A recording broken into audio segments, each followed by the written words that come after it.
नमः संस्कृताय। मैं संस्कृत गंगा से सर्वज्ञ भूषण आप सभी श्रोताओं का स्वागत करता हूं। तो आइए हम गुरुदेव के श्री चरणों में निवेदन करते हैं कि आदरणीय गुरुजी प्रोफेसर गिरिजा शंकर शास्त्री जी गीता का अगला पाठ हम सब लोगों को बताएं।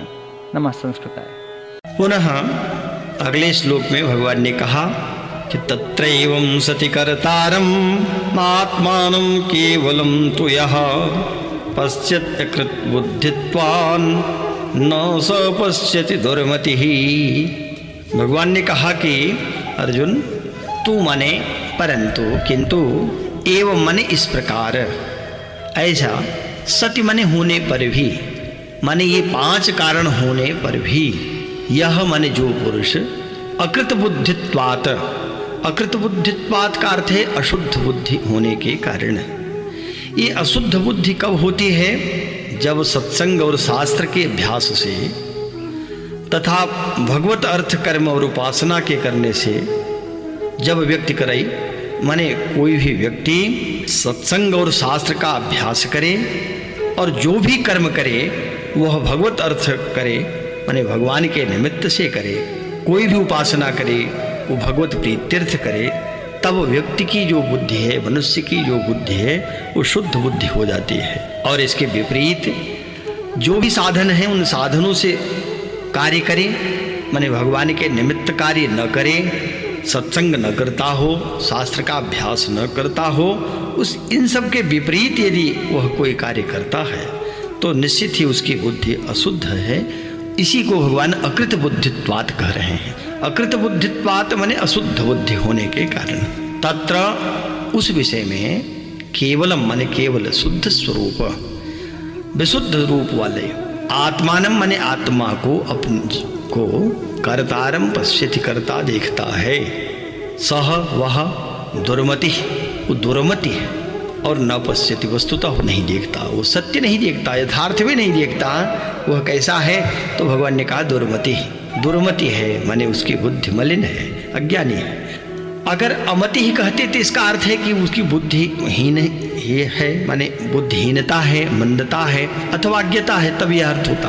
लेकिन अमति ही न कह करके दुर्मति ही कहते हैं। दुर का अर्थ होता है दुष्ट, मति बने बुद्धि। जिसकी दुष्ट बुद्धि हो गई है ऐसा व्यक्ति, तो दुष्ट बुद्धि कब है? जब वह अपने को कर्ता मान बैठता है, आत्मा को कर्ता मान बैठता है। आत्मा भला कर्ता कैसे हुआ? कहा कि जब ये 5 हेतु होते हैं, करने वाले तो ये हैं, सारे कृत्य इनके द्वारा संपादित हो रहे हैं, प्रकृति कारण है, मनुष्य के द्वारा तो कुछ हो ही नहीं रहा है, मनुष्य क्या कर रहा है? निमित्त बना हुआ। इस बात को जोर दे करके भगवान ने पहले कहा था कि अर्जुन तुम युद्ध करो, मयैवैते निहिता पूर्व में तत् निमित्त मात्रम भव सभ्यसाचिन। हे सभ्यसाचिन, हे अर्जुन तुम निमित्त बन जाओ, और मयैवैते निहिता पूर्व में तत्, मेरे द्वारा तो ये पहले ही मार डाले गए। तो जो पहले मारे गए इसका अर्थ यही है कि प्रकृति तो सबको जन्म दे रही, मार रही है, सब नित्य ही जन्म ले रहे हैं और नित्य नष्ट हो रहे। प्रकृति में प्रलय हो रही है, उत्पत्ति भी हो रही है, पालन भी चल रहा है। तो जो ये निरंतर चलने वाली बातें हैं, इसमें जो ये मान ले कि नहीं अमुक कार्य मैंने संपन्न किया, इसको मैं कर रहा हूँ, इसका कर्ता मैं हूँ, तो कहा उसको दुर्मति कहना ही ठीक है, क्योंकि वह मलिन बुद्धि वाला है, अज्ञानी है, वो दुष्ट बुद्धि का है। वो वस्तुतः जो सत्य है उसको नहीं देख पा रहा है, यथार्थ नहीं देखता। दृष्टि एक तो सत्य को देखने की दृष्टि होती है, और यही दृष्टि जो सत्य न देख पा रही हो वो केवल अटकल करती है, अनुमान करके कुछ बात कह देना, कुछ जानना। यह जो बुद्धि है ये यथार्थ को न देख पाने के कारण होती है। और सत्य को अगर जान रहा है, सत्य को देख रहा है, तब तो वह यही मान करके चलेगा कि इसका कर्ता मैं नहीं हूँ। तो कौन है इसका कर्ता? वही 5 जो गिना दिया। पहले कहा कि अधिष्ठानम तथा कर्ता करणम च पृथक विधम, और विविधास्य पृथक चेष्टा दैवम चैवात्र पंचमम। 5 को जो गिनाया कि 5 हेतु होते हैं, अधिष्ठान, कर्ता, पृथक्करण, विविध चेष्टा और दैव, ये 5 इसमें कारण हैं। तो कह रहे हैं कि जब ये 5 कारण हैं तब भी अगर कोई ऐसा सत्य तो यही है, पर ऐसे सत्य होने पर भी अगर कोई पुरुष, कोई व्यक्ति जो अशुद्ध बुद्धि है, जिसकी बुद्धि शुद्ध अगर हो जाए तब तो यथार्थ देख ही लेगा, और जब बुद्धि मलिन है तो वो सत्य देखने से भी वंचित रह जाता है। इसीलिए बुद्धि को शुद्ध करने के लिए गायत्री मंत्र का जप किया जाता है। गायत्री मंत्र का जो भावार्थ है वो तो यही कहा है कि आप हमारे इस धियो योनः प्रचोदयात, धी माने बुद्धि को, प्रचोदयात का अर्थ यही है कि प्रेरित कर दें, सद्कार्य में लगा दें, सद्बुद्धि आ जाए। तो बुद्धि को सद बनाने के लिए, सत्य जानने के लिए गायत्री मंत्र में प्रार्थना है भगवान सविता से, सूर्यदेव से। और यही बात ईशावास्य उपनिषद का वो मंत्र जिसमें कहा, वो ऋषि कहता है कि हिरण्यमयेन पात्रेण सत्यस्यापि हितं मुखम तत्वं पूषन् अपावृण सत्य धर्माय दृष्टये।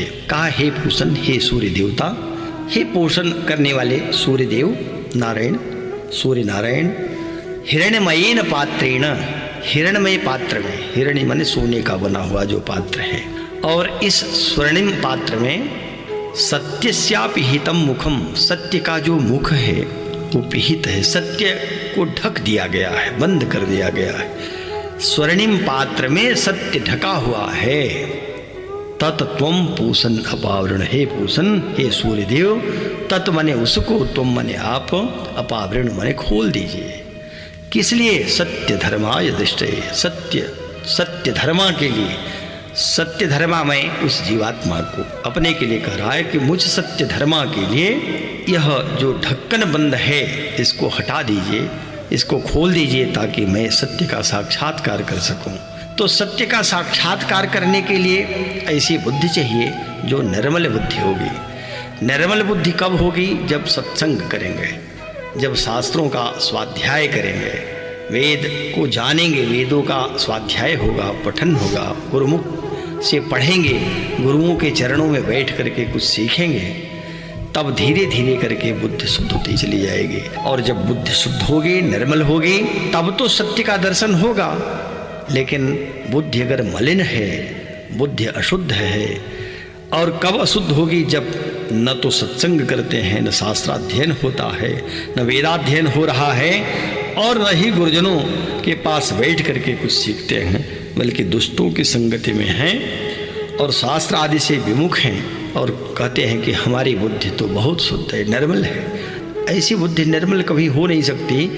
ऐसे लोगों की बुद्धि के लिए भगवान कह रहे हैं कि ये अकृत बुद्धित्वात् हैं, माने इनकी बुद्धि अशुद्ध है, निर्मल नहीं है, मलिन बुद्धि है। तब तत्र केवलम आत्मानं कर्तारं पश्यति। ऐसे जन, ऐसे व्यक्ति केवल, केवल का अर्थ होता है मात्र। अब केवल एक के लिए प्रयोग है, ये भाषा का ही प्रयोग है, केवल संस्कृत का ही शब्द है। केवलम भी बनता है, मात्रम तो बनता ही है। और यहाँ जो कह रहे हैं केवल का, केवलम आत्मानं कर्तारं पश्यति, मात्र अपने को ही कर्ता समझता है, वो समझ बैठता है कि ये आत्मा के द्वारा किया गया है। कहा, ऐसा जो समझ रहा है सह वह दुर्मति, वो अज्ञानी कहें अथवा दुष्ट बुद्धि वाला ही कहना ज़्यादा ठीक है, क्योंकि अज्ञानी के लिए तो अमति ही शब्द ही पर्याप्त है। अज्ञानी तो है ही, वह दुष्ट बुद्धि वाला है, और सह वह वस्तुतः न पश्यति, नहीं देखता, तो वो यथार्थ को नहीं जान पा रहा है। वह अपनी बुद्धि के अनुसार, बलिन बुद्धि के अनुसार अपने को ही कर्ता मान लेता है। जबकि सच्चाई ये है कि जो भी कर्म हो रहे हैं वो कर्म मनुष्य के द्वारा दिखाई पड़ते हैं कि इसके द्वारा ये संपन्न किए गए। और यथार्थ दृष्टि क्या है? यथार्थ दृष्टि ये है कि मनुष्य के द्वारा कुछ भी नहीं हो रहा है, इसको प्रकृति संपन्न कर रही है। अब आग से अगर कोई कार्य बना, अग्नि के द्वारा पकाया गया, भोजन बनाना है, अग्नि में पका रहे हैं, तो मनुष्य समझता मैं पका रहा हूँ, पका तो अग्नि रही है, अग्नि न जले तो क्या पकेगा? मनुष्य का पकाना क्या पकाना है? अरे वायु न बहे तो क्या श्वास लेगा? और वो ताल अपनी ठुकता है कि श्वास मैं ले रहा हूँ, मैं प्राणायाम कर रहा हूँ, ये तो वायु के बहने से ही सब वायु मिल रही है, समष्टि वायु से व्यष्टि को वायु प्राप्त हो रही है। कितने को देखें, जो भी देखें वह प्रकृति के द्वारा ही सब संपन्न हो रहा। क्या व्यक्ति अपने से करेगा? भोजन पचा रहा है स्वयं से, मलापसरण स्वयं कर रहा है, रक्ताभिसरण जो हो रहे हैं, नस नाड़ियों में रक्त दौड़ रहे हैं, निद्रा आ रही है, निद्रा टूट रही है, सारी चेष्टाएं चल रही हैं, आंख बंद करना, आंख खोलना, ये भी तो एक कर्म ही है। तो ये कौन कर रहा है? कोई ये समझे कि नहीं मेरे द्वारा संपन्न हो रहा, मैं कर रहा हूँ, तो कहा इसका अर्थ है उसे अभी यथार्थ दृष्टि नहीं मिली। उसकी जो दृष्टि है, उसकी जो बुद्धि है, मलिन बुद्धि है, और बल्कि ये कहें कि दुर्मति है, वो दुष्ट बुद्धि का है। उसने सत्संग आदि नहीं किया, अन्यथा बुद्धि निर्मल होती तो जान पाता कि यह कार्य तो प्रकृति से ही सब संपन्न हो रहे, कर्म तो उसके द्वारा हो रहे हैं। 5 उसमें हेतु हैं जो भगवान ने पूरे श्लोक में गिना दिया। तो अब ऐसा जो व्यक्ति है वह अपने को ही कर्ता मानता है, इसलिए भगवान कह रहे हैं कि न पश्यति, वस्तुतः वह नहीं देख पा रहा है। पुनः अगले श्लोक में अब भगवान दूसरे अगले श्लोक की व्याख्या करते हुए भगवान कह रहे हैं, अर्जुन यस्य नाहंकृतो भावो बुद्धिर्यस्य न लिप्यते हत्वापि स इमान् लोकान् न हन्ति न निबध्यते। भगवान ने कहा कि अर्जुन, यस्य अहंकृतम भावः न, जिस पुरुष के अंतःकरण में अहंकृतः भावः न, अहंकृत माने मैं करता हूँ, अहंकार मैं ही करता हूँ, ऐसा जो भाव नहीं है, जिस पुरुष के अंतःकरण में मैं करता हूँ ऐसा भाव नहीं है, तथा यस्य बुद्धिर न लिप्यते, जिसकी बुद्धि सांसारिक पदार्थों में अथवा संपूर्ण कर्मों में न लिप्यते, लेपायमान नहीं होते, लिप्त नहीं होती, अनुरक्त नहीं होती।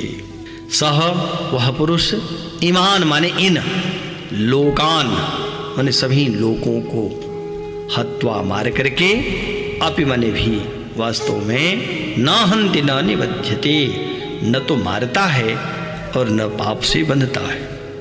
तो पाप से न तो बंधेगा और मार करके भी, जगत का संहार करके भी लगता है कि संहार जगत का कर दिया है, पर फिर भी उसे पाप का बंधन नहीं होता और वो किसी को वास्तव में मारता नहीं।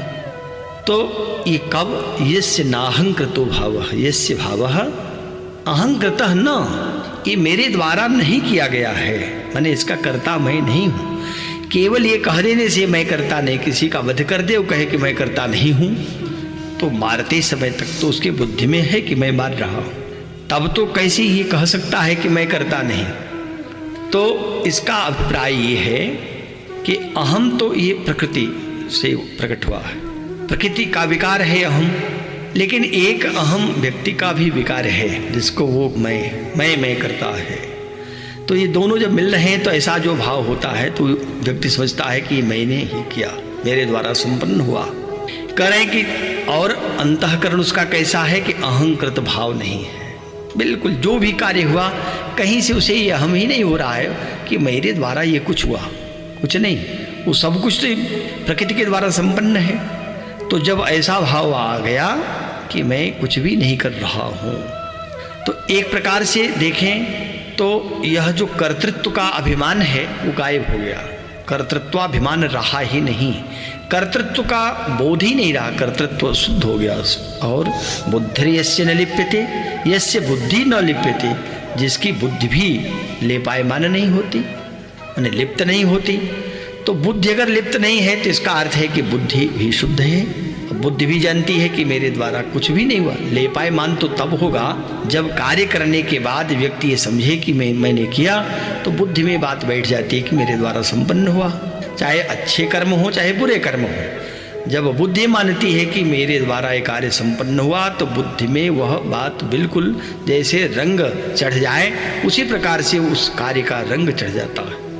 और अहम भाव आया कि मैंने किया, तो कह रहे कि तब तो वह जो है कर्तृत्व का अभिमान आ गया। और भोक्तृत्व का अभिमान बुद्धि में लेप होने से, बुद्धि में अगर लेप हुआ तो भोक्तृत्व का भी अभिमान आया। तो कर्तृत्व अभिमान और भोक्तृत्व अभिमान, बस ये दो ही संसार है। कर्तृत्व भोक्तृत्व लक्षण संपन्न संसार है, संसार की और कोई व्युत्पत्ति नहीं। जो कर्तृत्व और भोक्तृत्व का अहम है यही संसार होता है। तो कर्तृत्व का अभिमान आया अहंकृत भाव से कि मैंने किया, और बुद्धि में अगर रंग चढ़ गया कि इस कार्य का, तो वो बुद्धि लिप्त हो गई और ये अभिमान भोक्तृत्व का अभिमान हो जाएगा।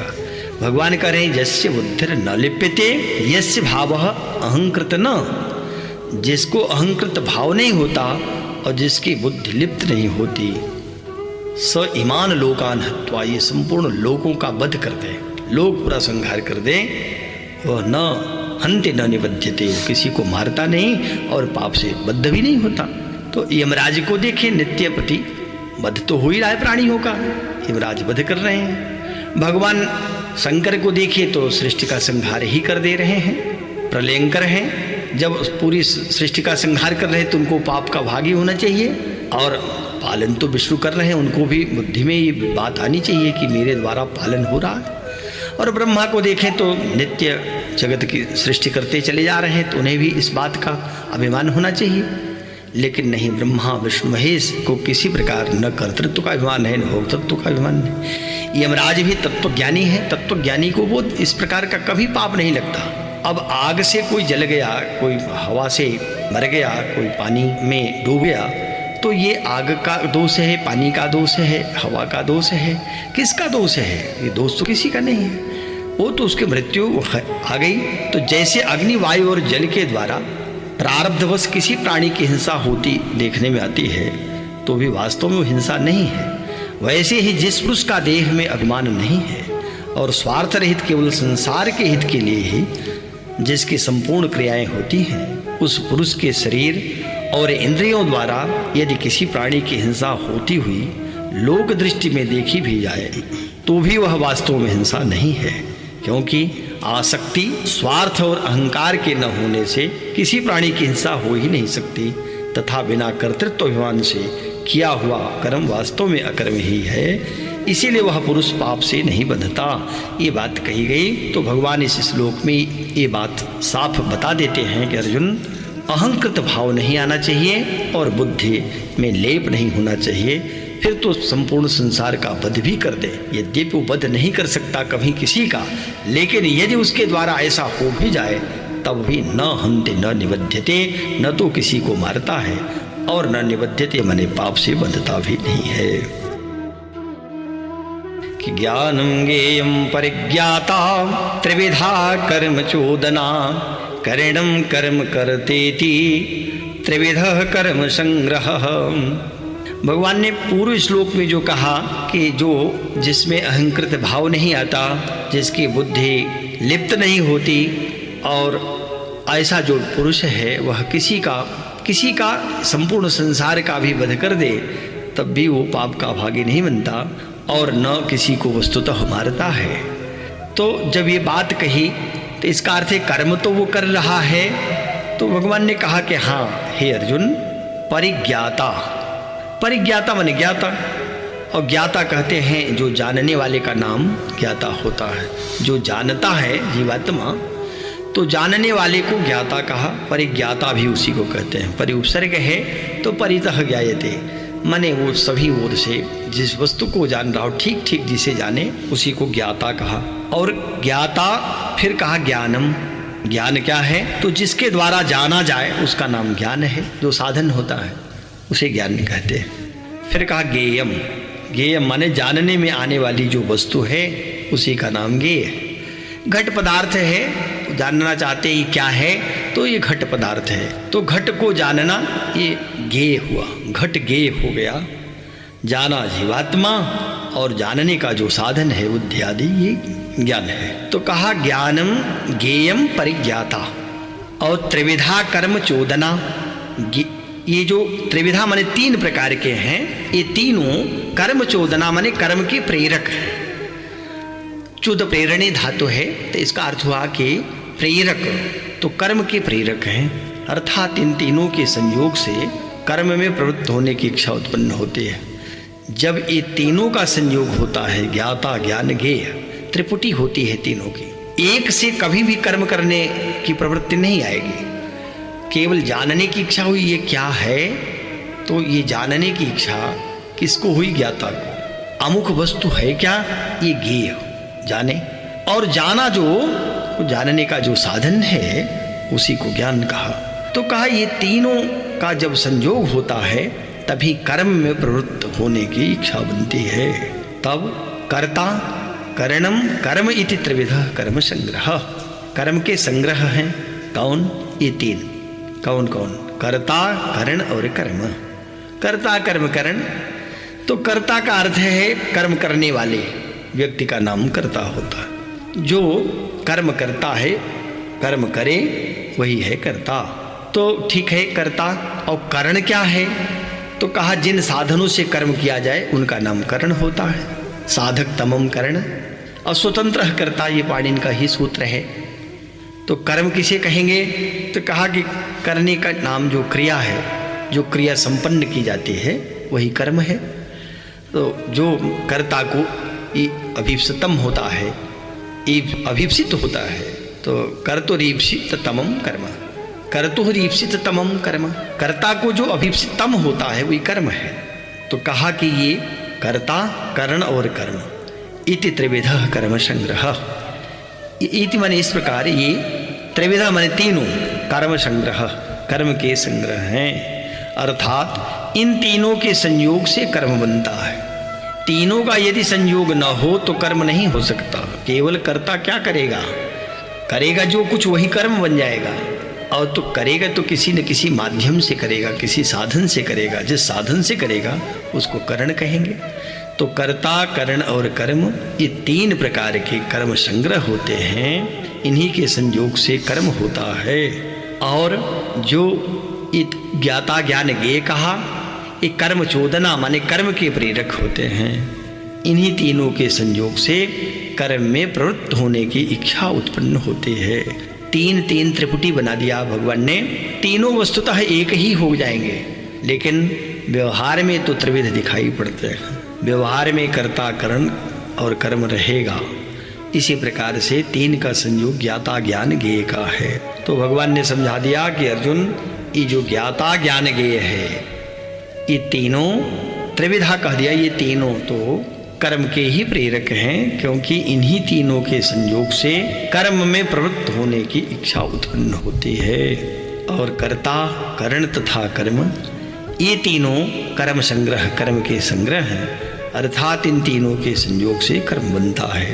तो जब ये कर्म होता है तो तीन प्रकार के कर्म कहे गए हैं। और तीन का भेद करके भगवान आगे समझा रहे हैं। अगले श्लोक में पुनः भगवान इस ज्ञान, कर्म और कर्ता को बताते हुए कह रहे हैं कि अर्जुन, ज्ञानम कर्म च कर्ता च त्रिधैव गुण भेदतः प्रोच्यते गुण संख्याने यथावत् शृणुतान्यपि। कहा कि अर्जुन, ज्ञानम च कर्म च कर्ता एव, माने ज्ञान को, ज्ञानम ज्ञान, च और कर्म, च तथा कर्ता एव कर्ता भी, गुण भेदतः गुणों के भेद से। त्रिविध गुण जो आरंभ में ही बता दिया, प्रकृति के जो तीन गुण सत्व रजतम, इन तीन गुणों के भेदों से गुण संख्याने, गुण संख्याने का टीकाकारों ने भिन्न भिन्न अर्थ किया। गुणों की संख्या से, अथवा गुण संख्याने का अर्थ सांख्य शास्त्र में। संख्या तो सांख्य का ही विषय है और संख्या पर वो परिगणित है, इसीलिए उसको सांख्य शास्त्र भी कहते हैं। तो कहा गुण संख्याने माने सांख्य शास्त्र में, अथवा गुणों की संख्या से त्रिधा प्रोच्यते, तीन तीन प्रकार से कहे गए। कौन तीन प्रकार से कहे गए? का एक ज्ञान तीन प्रकार का होता है, माने एक ज्ञान सात्विक होगा, एक राजस ज्ञान होगा और दूसरा तामस ज्ञान होगा। का कर्म भी त्रिविध होगा उन्हीं गुण भेदों से। तो एक कर्म को सात्विक कर्म कहेंगे, दूसरा कर्म होगा राजस कर्म और तीसरा तामस कर्म होगा। कर्ता भी तीन प्रकार का कहा जाएगा, एक कर्ता सात्विक होगा, दूसरा राजस कर्ता होगा, तीसरा तामस कर्ता होगा। तो तीन प्रकार के भेदों से, और ये तीन भेद किसके हैं? गुण भेदतः, गुणों के तीन भेदों से। गुण संख्या ने, गुण संख्या की दृष्टि से अथवा सांख्य शास्त्र की दृष्टि से त्रिधा प्रोच्यते, तीन तीन प्रकार से प्रोच्यते मने कहे गए हैं। कौन तीन? ये ज्ञान, कर्म और कर्ता। कहा तान्य अपि यथावत् शृणु, भगवान अर्जुन से कह रहे हैं, अर्जुन तान्य अपि, तान्यपि, उनको भी तुम मुझसे यथावत मने भली प्रकार से, सम्यक रूप से, शृणु मने सुनो, तो इन तीन का जो भेद तीन तीन कर रहे हैं, भगवान कह रहे हैं इनको भी आप भली प्रकार से ठीक ढंग से मेरे द्वारा जान लीजिए। ज्ञान तीन है, कर्म तीन है, कर्ता तीन है।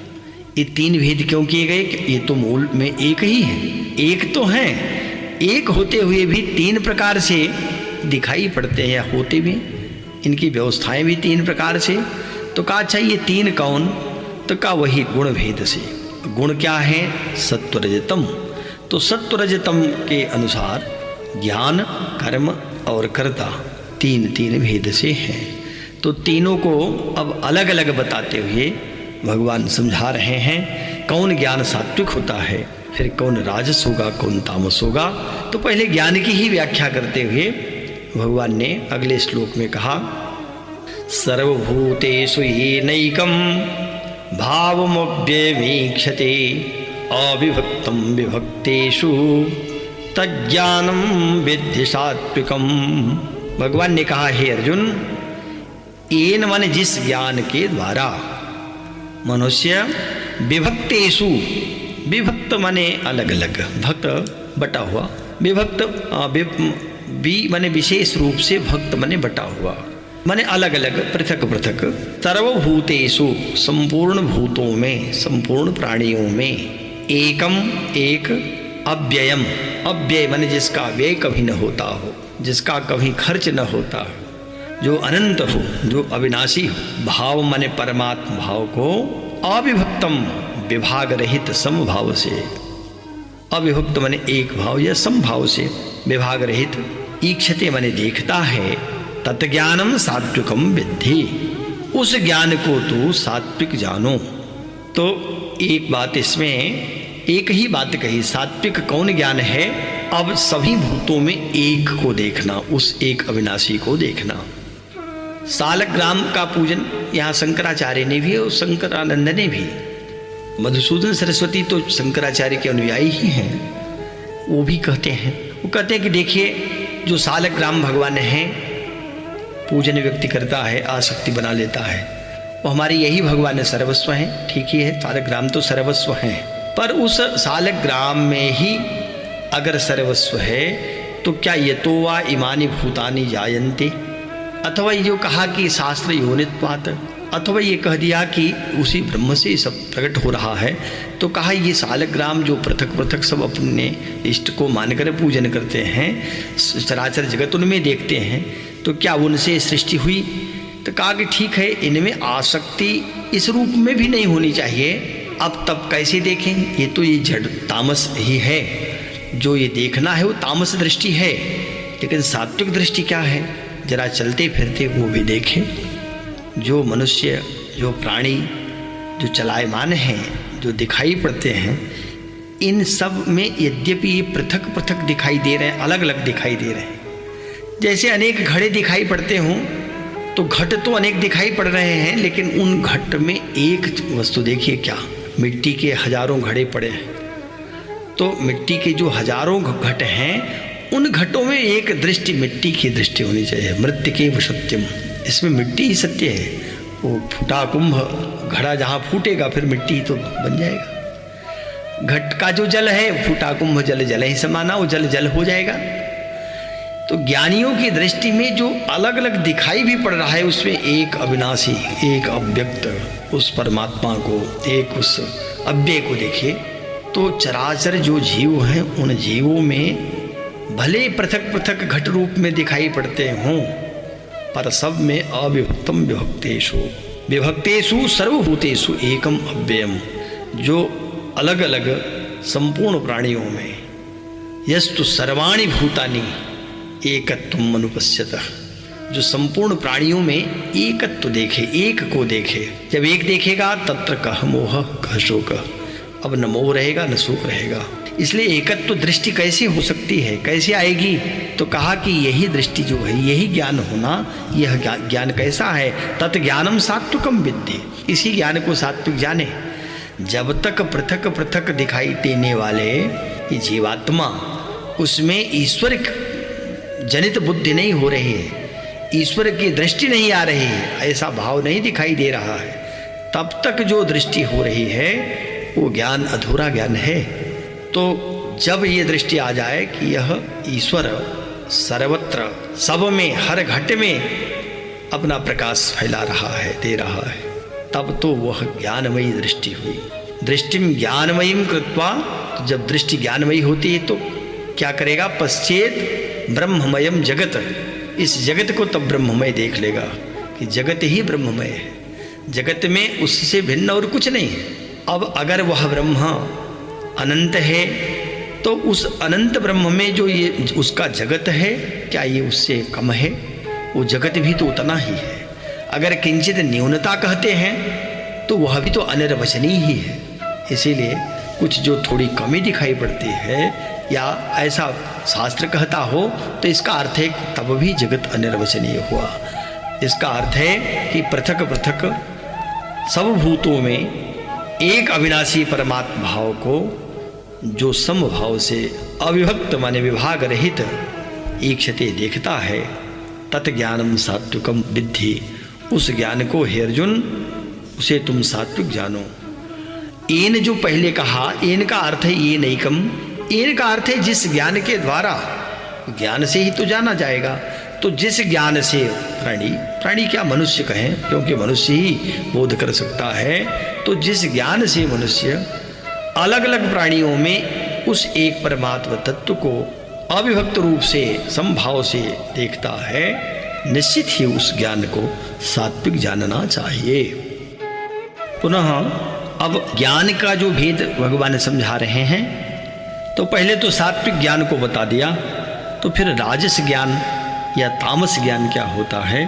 तो राजस ज्ञान को बताते हुए भगवान अगले श्लोक में कहते हैं, पृथकत्वेन तु यज्ञानम नाना भावान पृथक विधान वेत्ति सर्वेषु भूतेषु तज्ज्ञानम विद्धि राजसम।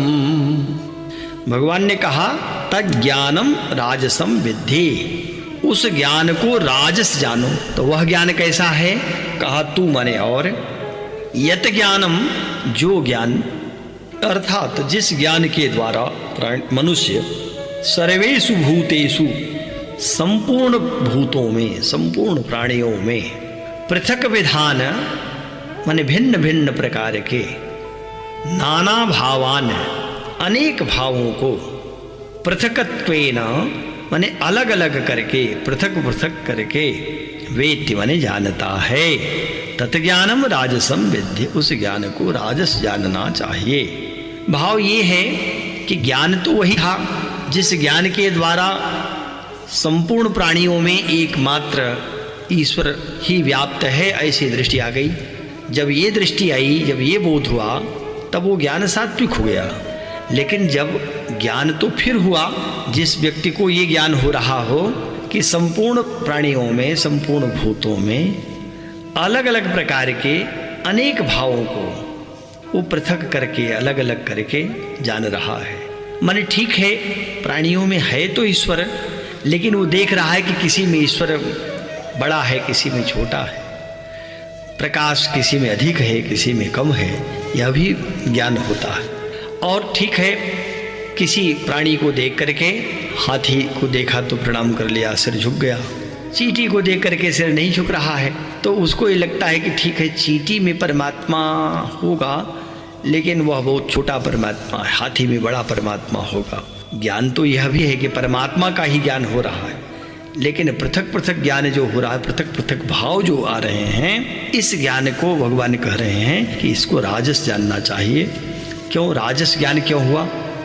अगर वह ये मानता कि नहीं, इन सारे प्राणियों में एकमात्र भगवान ही है, न्यूनाधिकता कहीं नहीं है, वो समान रूप से सब में बराबर व्याप्त हैं, और बिना उस ईश्वर के सत्ता के ये प्राणी चल नहीं सकता, ये तो मुर्दा होगा, फिर सब ही रह जाएगा। तो जब इस प्रकार की दृष्टि आई कि नहीं, परमात्मा ही सर्वत्र सब में व्याप्त है, सब प्रणम में है, और सारे प्राणियों में वह ईश्वर का दर्शन कर रहा है, कहा कि तब तो वह सात्विक है। लेकिन संपूर्ण प्राणियों में अलग अलग प्रकार से, भिन्न भिन्न प्रकार से अनेक भावों को, नाना भावान पृथकत्वेन, अलग अलग करके भाव भी अलग कर लिया है, और यह भी देखा कि ये सारे प्राणी कुछ बड़े कुछ छोटे भिन्न भिन्न हैं और ईश्वर की न्यूनाधिकता सब में दिखाई पड़ती है। इस रूप से जब बोध होता है तो बोध यह जो ज्ञान हो रहा है वह राजस ज्ञान कहा जाता है। इसी को राजस समझना चाहिए। तो सात्विक ज्ञान की बात भगवान ने समझाई और राजस ज्ञान को भी बता दिया, दोनों का भेद स्पष्ट किया। लेकिन तामस भी ज्ञान होता है, तो तामस ज्ञान किसे कहते हैं, आखिर में तामस ज्ञान है क्या, तो उसको समझाते हुए भगवान ने आगे श्लोक में कहा, यत्तु कृष्णं वदेकस्मिन् कार्ये सक्तं अहेतुकम् अतत्त्वार्थवदल्पं च तत्तामसमुदाहृतम्।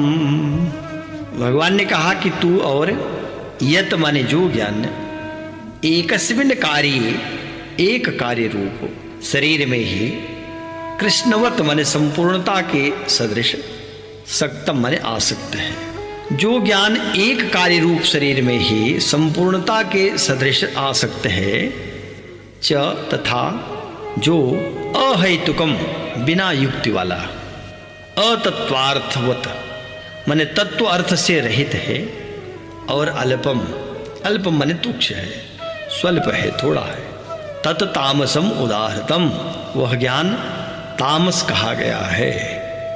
इसका अर्थ है कि सक्तम जो कह रहे हैं, सक्तम का माने आसक्ति, जो भी कार्य है उस कार्य में आसक्ति बन जाना, सट जाना। सक्त माने सटना, तो कार्य को करता हुआ व्यक्ति, कार्य को देखता हुआ, पदार्थ को समझता हुआ, उसमें जो आसक्ति होती है, आसक्ति युक्त जो ज्ञान है वह तामस ज्ञान हो जाता है। तो आसक्ति किस रूप में होती है? ज्ञान तो वही है, ज्ञान एक ही है और जानना ही ज्ञान है।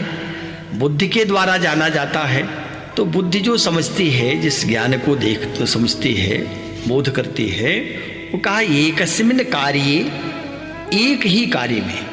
अब कार्य में माने कार्य रूप शरीर में, जो वर्णन चूंकि पहले भगवान सात्विक और राजस को जो अलग अलग कर रहे हैं, उस ज्ञान को समझाते हुए जब ये कह दिया कि सारे शरीरों में, सारे प्राणियों में एकमात्र परमात्मा ही विद्यमान है, ऐसा बोध जब हो जाए, ऐसा ज्ञान जब हो जाए, तो उस ज्ञान को सात्विक ज्ञान कहें, सात्विक ज्ञान कहा जाता है।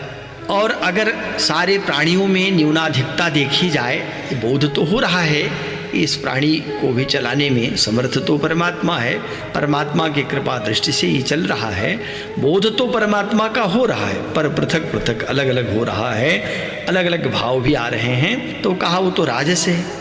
लेकिन तामस में क्या हो रहा है, तो कहा एक ही कार्य रूप शरीर में ही, कृष्णवत का अर्थ है कि संपूर्णता के साथ, कृष्ण माने कृष्ण का अर्थ है संपूर्ण, तो संपूर्णता के सदृश सक्त माने आसक्त, आसक्त माने जिस विपरीत ज्ञान के द्वारा मनुष्य एक क्षणभंगुर नाशवान शरीर को ही आत्मा मान करके उसमें सर्वस्व की भांति आसक्त हो जाता है। अब ये क्षणभंगुर शरीर आज नहीं कल विनष्ट हो जाने वाली है, तो तब भी इसमें ऐसी आसक्ति बना लेना कि बिना इसके रह नहीं पाएंगे। कभी कभी व्यक्ति का ऐसा मोह हो जाता है, किसी वस्तु में मोह हो जाता है, व्यक्ति में मोह हो जाता है, प्राणियों से मोह हो जाता है। तो देखा भी गया है कि अगर वो पाला हुआ कुत्ता या तोता अथवा पशु वाहन कुछ भी विनष्ट अगर उसका होता है, तो वो बहुत दिनों तक व्यक्ति अपनी सहजता खो बैठता है। तो ये जो सहजता खोता है, इसका अर्थ है कि इसके पीछे उसके मन में प्रबल आसक्ति थी, प्रबल मोह था। तो भगवान कह रहे हैं कि शरीर तो क्षणभंगुर है, नाशवान है। इस शरीर में, शरीर की दृष्टि से अगर विचार कोई करे कि ये शरीर है और इसमें जीवात्मा है, तो यही मेरा सर्वस्व है, अब उसमें अपना सर्वस्व मानता हुआ उसमें सटा रहे, आसक्ति बनाए रखे। सटना, आसक्त होना माने आसक्ति। आसक्ति तभी प्रबल होती है जब व्यक्ति को मोह होता है अज्ञान की अवस्था में। अब कई लोग तो घड़ा भी अगर फूट गया, घड़ी भी टूट गई, या कह ले कि उनके कोई जिसके सहारे चल रहे हैं, जो कोई वस्तु जो उनकी अपनी बहुत परमप्रिय है, उसके विनष्ट होते ही वो ऐसा रुदन करते हैं मानो उनका सर्वस्व चला गया हो। तो इस प्रकार का जो मोह हो रहा है, ये मोह रूपी जो ज्ञान है, इस ज्ञान को भगवान कह रहे हैं कि ये और ज्ञान नहीं, ये कैसा ज्ञान है, तत् तामसम उदाहृतम, ये तामस ज्ञान है। इसलिए शरीर में कभी आत्मबुद्धि नहीं करनी चाहिए। शरीर में जो आत्मबुद्धि हो जाती है, बोध तो तब भी है, ज्ञान हो रहा है, पर शरीर में जो शरीर को ही आत्मा मान लेना, शरीर को ही आत्मा समझ बैठना, इस ज्ञान को भगवान कह रहे हैं कि ज्ञान कैसा है, अहेतुकम। अहेतुक है, हेतु माने युक्ति, हेतु माने कारण, तो बिना कारण के बिना युक्ति वाला ज्ञान है। और अतत्वार्थवत है, तत्वार्थ से रहित है। तत्वार्थ तो तत्वबोध हो जाए तो सात्विक बोध ही हो गया, सात्विक ज्ञान हो गया। लेकिन तत्व तो तब था जब संपूर्ण प्राणियों में एक उस आत्मा को देखना, लेकिन पृथक पृथक रूप में भी प्राणियों में आत्मबुद्धि रखना, यह तो राजस है। पर तामस जो ज्ञान है वो ये है कि तत्वरहित, तत्वार्थ बोध नहीं है, और बिना युक्ति का अत्यंत तुच्छ, अत्यंत अल्प जो ज्ञान है, वो ज्ञान यही है कि वस्तु से मोह करना, व्यक्ति से मोह करना, और शरीर को ही आत्मोत समझ लेना, शरीर ही आत्मा है मान बैठना। इस क्षणभंगुर जो क्षणिक है, नासवान है, ये शीघ्र ही विनष्ट हो जाने वाला शरीर है, विपरीत ज्ञान के द्वारा ये मान लेना कि नहीं, यह सदैव बना रहेगा, ये अविनाशी है, विनष्ट नहीं होगा, यही मेरा सर्वस्व है, उसमें आसक्ति बनाए रखना, मोहग्रस्त हो जाना, इस प्रकार का ज्ञान भगवान कर रहे हैं। तत् तामसम उदाहृतम, इस ज्ञान को तामस कहा जाता है, ये तामस ज्ञान है। पुनः अगले श्लोक में भगवान अब कर्म की भी व्याख्या कर रहे हैं। अभी तक ज्ञान को त्रिविध भागों में बांटा, ज्ञान 3 प्रकार का बताया। ये जो ज्ञान है ये 3 प्रकार के, तो एक सात्विक ज्ञान, एक राजस ज्ञान, एक तामस ज्ञान। तीनों को भेद को अगर अलग अलग समझें तो यही है कि जब सर्वत्र जहाँ जहाँ दृष्टि जा रही हो, वो ईशावास्यमिदं की भांति ये ईश्वर से ही व्याप्त है, तो संपूर्ण प्राणियों में भले ही वो तामस युक्त प्राणी हों, विष युक्त हों, यहाँ तक कि देवता हों चाहे दैत्य हों, सर्प हो अथवा जो जीवन दान देने वाले हों, उन सब में सर्वत्र अगर परमात्म बुद्धि आ जाए, ये दिखाई पड़े कि एकमात्र ईश्वर ही नाना रूप धारण करके विचरण कर रहा है, तब तो उसको सात्विक ज्ञान कहें। और ये जब बोध हो कि नहीं, ईश्वर तो है, आत्मा तो है, पर यह आत्मा भिन्न भिन्न रूपों में, भिन्न भिन्न व्यक्तियों में व्याप्त है, अनेक व्यक्तियों में, अनेक प्राणियों में अनेक प्रकार के भाव, और सब में भिन्नता देखना, यह भी ज्ञान है, और यह ज्ञान राजस ज्ञान है। किंतु जब पृथक पृथक प्राणियों में शरीर की दृष्टि से आत्मा को शरीर ही मान लेना कि यह शरीर ही इसकी आत्मा है, और उसमें आसक्ति बन जाना, घोर आसक्ति हो जाना, साथ में नासवान शरीर को सर्वस्व अपना समझना और उसी में सटे रहना, आसक्ति बनाए रखना, और अतत्वार्थ माने तत्व से रहित, तत्व के बिना अतत्व बोध कर लेना, शरीर को आत्मा समझना, अहेतु बिना युक्ति के, बिना किसी तर्क के, बिना किसी कारण के भी उस शरीर को आत्मा जानना। तो इस कार्य रूप शरीर में जो संपूर्ण रूप से जिसकी आसक्ति बन गई है, जो शरीर को ही आत्मा समझ बैठा है, इस प्रकार का जो ज्ञान होता है वह ज्ञान तामस ज्ञान है। तो ये 3 ज्ञान की जब व्याख्या भगवान ने कर ली, तो अब ज्ञान के बाद कर्म की भी व्याख्या करते हुए बताते हैं कि कर्म भी त्रिविध होता है, 3 प्रकार के कर्म होते हैं। जैसे सात्विक ज्ञान, राजस ज्ञान, तामस ज्ञान है, उसी प्रकार से सात्विक कर्म, राजस कर्म, तामस कर्म है। तो सात्विक कर्म क्या है, इसकी व्याख्या करते हुए अगले श्लोक में भगवान ने कहा, नियतम संगरहितम रागद्वेषतः कृतम अफल प्रेप्सुना कर्म यत्तत् सात्विकमुच्यते। भगवान ने कहा कि यत कर्म नियतम संगरहितम, यत माने जो कर्म, अर्जुन जो कर्म नियतम माने शास्त्र विधि से नियत किया हुआ है, शास्त्र के द्वारा निर्धारित कर दिया गया कि क्या करनी है क्या अकरणी है, किस कर्म में प्रवृत्त होना चाहिए किस में नहीं होना चाहिए।